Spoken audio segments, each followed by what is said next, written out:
તો શ્રદ્ધા, તમારું કરિયર જોઈએ તો એક નેશનલ એવોર્ડ, જે માઇલસ્ટોન એક હતું, એના પછી So how do you as feel uh નહીં, that is not the question. અચ્છા. એના પછી શ્રદ્ધા એઝ એન ઇન્ડિવિજ્યુઅલ તમારી ફિલ્મ્સ જોવાની અને ફિલ્મ સિલેક્ટ કરવાની પદ્ધતિ બદલાઈ છે કે એ હજી પહેલી જ છે કે એના પહેલાં?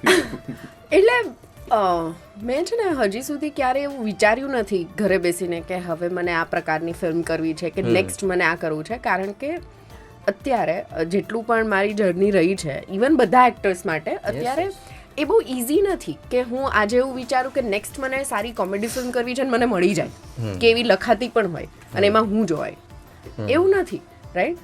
તો વર્ષમાં અગર 5 સ્ક્રિપ્ટ આવે છે તો તમે જાતે ના ડિસાઈડ કરી શકો કે મને આ જ પેલું કરવું છે.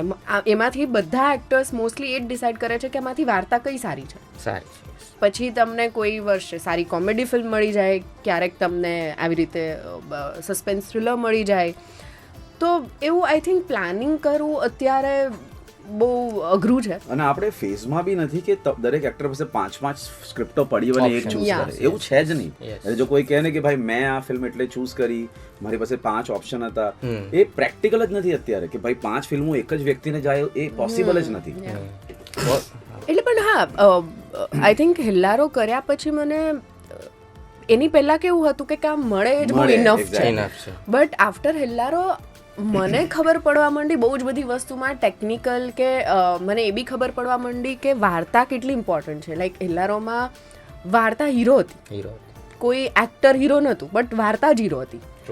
તો એ બધી મને સમજ પડવા માંડી કે કયું ફેક્ટર એવું છે કે જેના લીધે ફિલ્મો ચાલે છે અને લોકો સુધી પહોંચે છે. હું કેવું કરું છું તો પછીની વાત છે કે મારું કેરેક્ટર કેવું છે. તો હંમેશા મને એના પછી એવું થયું છે કે મને પેલા ભાઈ વાર્તા સારી હોવી જોઈએ. એટલે હવે ના પાડવાની એક હિંમત ને સમજ આવી ગઈ કે ભાઈ હવે કદાચ મે બી હું ઘરે બેસીશ પણ આવી ફિલ્મ તો ના થાય. પહેલા કેવું છે કે યાર જે મળીને કરી લો, દેખાશું. હા, એ પણ એક ફિલ્ટર એડ થઈ ગયું હવે.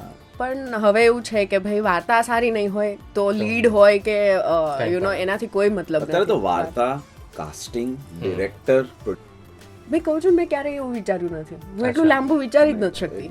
મને આવ્યું અને હું એઝ એન ઓડિયન્સ એ વસ્તુ સાંભળું અને મને એવું લાગે કે જેમ કે કોઈ સારી ફિલ્મ મને કોઈ કહે કે આ સારી ફિલ્મ આવી છે, જોઈ લેજે, તો હું એવું ના પૂછું કે હોરર છે કે કોમેડી છે કે ઓકે જો, અને મને મજા આવી તો વાહ ભાઈ વાહ. એવું તો મને ફિલ્મોમાં બી એવું કે મને કોઈ એવું કે ઓકે તમને નરેશન આપીએ છીએ થ્રિલર ફિલ્મનું તો હું આમ વધારે એક્સાઇટેડ થઈ જાઉં, એવું નહીં.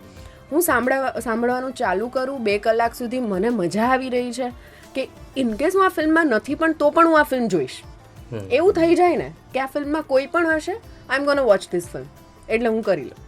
ધ સિમ્પલ એન્ડ બજેટ ના એવું નહીં. શ્રદ્ધા is very flexible with the budget. શ્રદ્ધા માટે પૈસા બિલકુલ મેટર નથી કરતા. જો પ્રોજેક્ટ સારો હોય તો શ્રદ્ધા can work without any money. કાલે જ મેં કીધું આ લોકો ઊંધું બોલતા હતા કે money doesn't matter. Money does matter ભાઈ. એક સવાલ અલગ હતો આજ. ના હા, એટલે એ ક્વેશ્ચન વોઝ કે મની વર્સિસ લવ. માલે તો મોહબ્બત હે. હા તો વાત સાચી છે. હા પણ એ છે, એ તો પણ પોતે ફ્રીમાં કરી લેશે જો સબ્જેક્ટ સારો લઈને આવો તો. એ બહુ દિલદાર છે.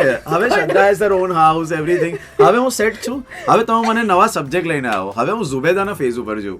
ઓ બાપ રે.